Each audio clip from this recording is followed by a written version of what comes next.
Here's our Blue Ox Heating and Air question of the day. Should cities be allowed to collect restitution from illegal protests? Vote at TwinCitiesNewsTalk.com or on the Twin Cities News Talk Facebook page.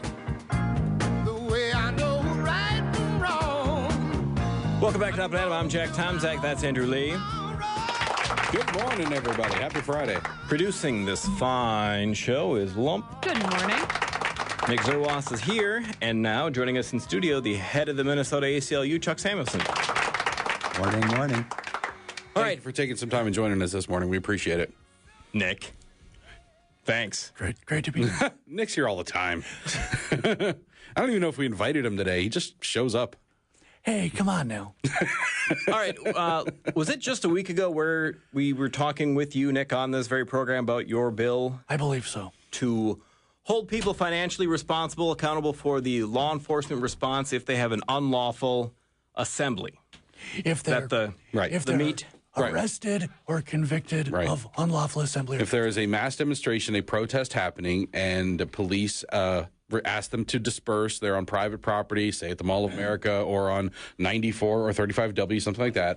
Police ask them to disperse. They don't. They have to be arrested and convicted. And at that point, the police, the local jurisdiction, would have the option of seeking restitution from those that were convicted for the costs of the law enforcement response. Correct. According to my bill, the local jurisdiction would have the opportunity to then begin a separate civil action to recover expenses related to the law enforcement response. To the events. Now, according to former friend of the show, Aaron Rupar, now with Think Progress. Still friend of the show. Yeah, he's still a good guy. He didn't come around anymore. Well, he lives dead in to Washington. He lives in D.C. now. Yeah, so he's dead to me. Well, that escalated quickly. He's got a piece on this that says, but ACLU of Minnesota Executive Director Chuck Samuelson argues the proposal will have a chilling effect on free speech. So, and also, and maybe this was Aaron that said it, or you, I don't remember from the article, but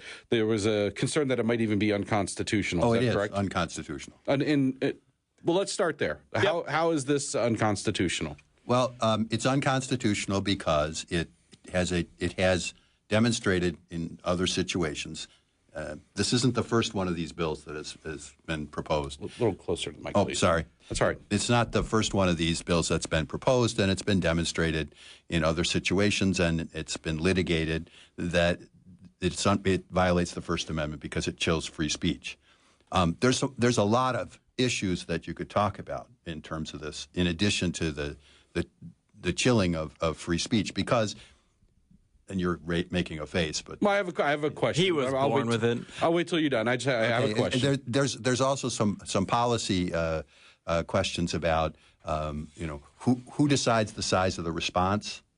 For many people, for example, at the Mall of America, the police response was way beyond the amount of the demonstrators. And if that were the case, the bill would be, if your bill were law, then that bill that you would present to these individuals would be significantly higher. So the question then is, what's an appropriate level? Who decides that? Couldn't that be decided in the civil process? They could look back at the event and the response and determine a fair amount of restitution? Probably not. Remember that the civil response is going to be, again, is my understanding of your bill, the civil response is going to be driven by the government entity, whether it's the county or the city or somebody. So you're going to be, in essence, being sued by the police, the government, and the government is going to decide whether or not it's an appropriate level of response. My feeling is, because I'm a cynic, that there would be people fainting if the response was not declared appropriate. I'm just saying. Now, I want to focus in on the chilling effect that you allege makes it unconstitutional. This bill doesn't eliminate anybody's right to protest. It doesn't eliminate protests from happening in lawful areas where, the police wouldn't, or at least would be very slow to issue an order to disperse. This is, you can still protest in parks, on public squares, outside of buildings, things like that. If you get a permit, it doesn't. If you get a permit, it doesn't. But it doesn't take that away. It doesn't take away anybody's right to protest. Correct? Yeah, no, it does actually. How? What does it cost for a demonstration? How much do you think it costs right now? It depends. Well, you get a permit for who? A permit for anybody.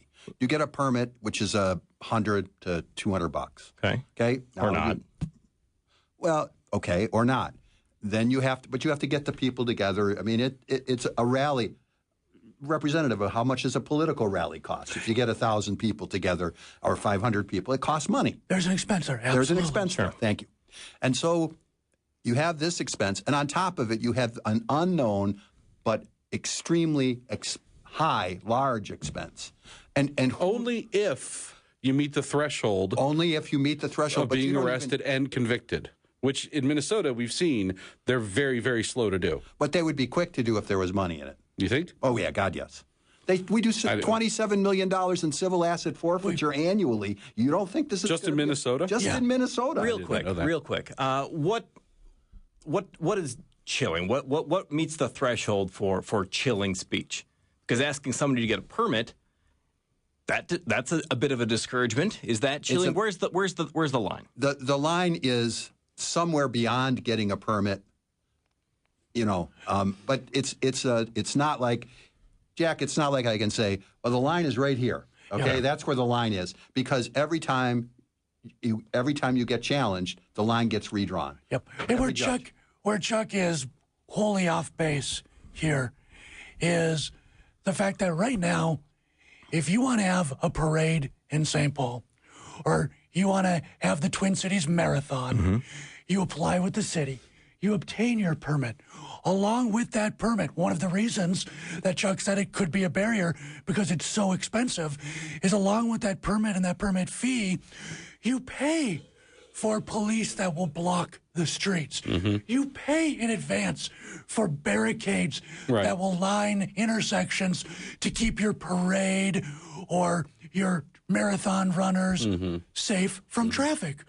And a protest that goes through this process of getting the permits, a rally, a demonstration that gets these permits, they're not going to get arrested and convicted for exactly an illegal mass demonstration and then be subject to this law, correct? That's exactly my point. But what happens currently is a group gathers to protest and then goes onto a public street or onto a freeway with the intent of blocking traffic and stopping, in their words, stopping commerce and stopping business. Right. Now, when they do that, instead of having 5 cops and 10 barricades lining a parade route or a marathon route, what they have is 100 people in the middle of a freeway and motorists and people calling 911. Not surprisingly, that results in a large law enforcement response. Because you think, holy crap, someone's going to get run over by a car. And so cops come in. The I-94 protest that followed the 4th Street precinct, the 4th precinct occupation shutdown, that I-94 protest involved 27 law enforcement agencies from 4 counties. Do we have any idea how much that cost? Well, the numbers I was able to get, I'm still waiting for numbers from the Department of Public Safety for the State Patrol costs. But what I have been able to figure out in pushing this bill forward, and one of the reasons why I pushed it forward, is in Minneapolis, St. Paul, and Bloomington, over the last 12 months, we've had $2 million in cost to respond to these protests. Now, my point is, if those individuals had said, we want to demonstrate, we're going to shut down this road, we need a permit, those costs would have been defrayed. Instead, they do it illegally. They unlawfully assemble. Their intent is to disrupt and shut things down. And that cost is pushed onto homeowners because because local law enforcement agencies are paid for through property taxes that fund cities. I personally believe if someone wants to go and stop people from accessing the Minneapolis airport or stop people engaging in commerce, getting to and from work, or with the intent of shutting down the Mall of America, I don't believe, personally, fundamentally, that a husband and a wife and their 2 kids should pay for that through their property taxes. I shouldn't have to pay for you breaking the law. We're talking with State Representative Nick Zerwas, also the head of the Minnesota ACLU, Chuck Samuelson, about Nick's bill that we've been talking about, a lot this week, that would have people who are engaging in an unlawful protest pay for the cost of the law enforcement emergency response to that protest, in a nutshell. Yeah. Okay. Chuck, let me ask you this real quick. Should there be whose rights win out when it's First Amendment protester rights versus private property, I'd like to run my business rights? First Amendment. Okay. Why? Because it's the First Amendment to the U.S. Constitution, okay, which trumps the Constitution trumps the rights, and there's private property rights in the Constitution as well, and that's where you get courts deciding, given this set of facts, which one of these facts is preeminent. Now, but I've always understood that your rights are yours, and you can do what you want with them until they run up against somebody else's rights. Then you got to stop. Well, then it's you got less to of a decide hierarchy, but more of a the hierarchy. You can't infringe on other people. Well, if you have a private property right that you've had historically, okay, and it infringes on the representative's free speech right, but it's never been exercised before, and when he exercises it, it impinges on your private property rights, which you've had for a long time, and maybe more than you deserve. I mean, that's what the courts are there for. Then that's where the courts make a decision about which, in given these sets of facts, which one of whose rights are preeminent. If I want to set up a protest in your living room, can I do that? No. Okay. To what extent does one's First Amendment right to protest allow them to engage in illegal behavior, allow them to break the law? Well, you have a wide range, because the question then becomes, is the law that you're breaking more protected? Is it a constitutional law? And many of these laws are not. Well, let's focus on some specific events that have happened here. Okay, in let's Minnesota. talk about let's get rid of the race thing. Let's talk about Occupy, because that's the race is a very messy. But you remember the Occupy, the protesters there? Fourth precinct? Yeah. No. Occupy Wall Street. Occupy Wall Street. Same people, different banner. Yeah.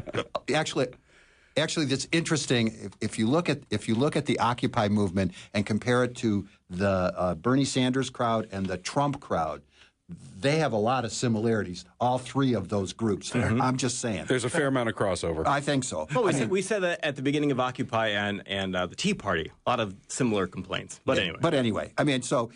And that was a case where they occupied in Minneapolis. I forget the name of the park, but in front of PV Plaza. Maybe that was it. I can't remember the name, but it was right in front of the county hall. Yeah. Okay, they had a response there, and they camped out there for, I don't know, how long was it? A while. Week? Something like that. Quite a while, yeah. Yeah, and they had their meetings every night, and it was, up twinkles, down twinkles. Well, yeah, exactly. and or thereabouts, I'm not quite sure. But, there was a case where they had a First Amendment right to be there. So we represented them, so I'm more familiar with that, because we haven't represented Black Lives. We represented a few people at the Mall of America thing. But anyway, the interesting thing was the county said, hey, wait, this is an illegal demonstration. These guys are here overnight. And we said, okay, what about this trade show? And I forget what it was about. It might have been about some football game, or it was sponsored by the county, and it was going to be there for a whole week. They had things set up in the middle of the park. In essence, what these guys were doing. And the question then becomes, all right, you say this is illegal, but this other group didn't get any particular, I mean, they made a deal with the county and they set it up. It was a commercial operation. And so, the question then is, what's the difference between these guys and the Occupy people? And the difference was the county didn't like the Occupy people for a lot of reasons, and they liked these other guys for equally a lot of reasons. But the difference also is that there are rules and regulations in place, and whether or not you agree with them, there are regulations. But that if you want to use this public place, you have to get a permit. You have to meet certain criteria. Those rules and regulations are there for public safety to make sure that the events that are happening are safe, are clean, have the facilities to handle the crowds, things like that. Make a good vision for the city. Promote the things that the city wants to promote, or whatever. The group agrees with us. I don't like permits. Yeah, but they exist. But here's the deal. And you can't just ignore them because you don't like them. Here's the deal. The First Amendment starts out, Congress shall make no law. Mm-hmm. Respecting establishment of religion and so forth and so on. There's 5 rights in there. So we know that no rights are absolute. We know that. That's already been established in law, that when there's a conflict between your rights and my rights, one of us is going to come out on a lower level. One of us is going to lose. So we know that my rights will be restricted or yours will be restricted, whatever they are. But fundamentally, when the Constitution says Congress shall make no law, we assume that that's what they meant. And we realize that there's going to have to be compromises because it's politics. I mean, that's the reality of it. I guess let me just, before we go to break, let me ask you one simple question. Is there such a thing as an illegal protest? I don't think so. What if it's in your living room? It's called a callback. What if it's on 94? Or your living room? What if it's on 35W? Your living room. Jack really wants you to answer the living room question. The answer to the living room Specifically question your living room. Yeah, if it's my living room, then it's not a place that's public. And What's interesting is the Mall of America protesters made the argument that the Mall of America was built in part with public tax credits, and so therefore was public. That's the argument, that it's a public space. So does that mean that all public housing, right, you can go in someone's living room? The Viking Stadium.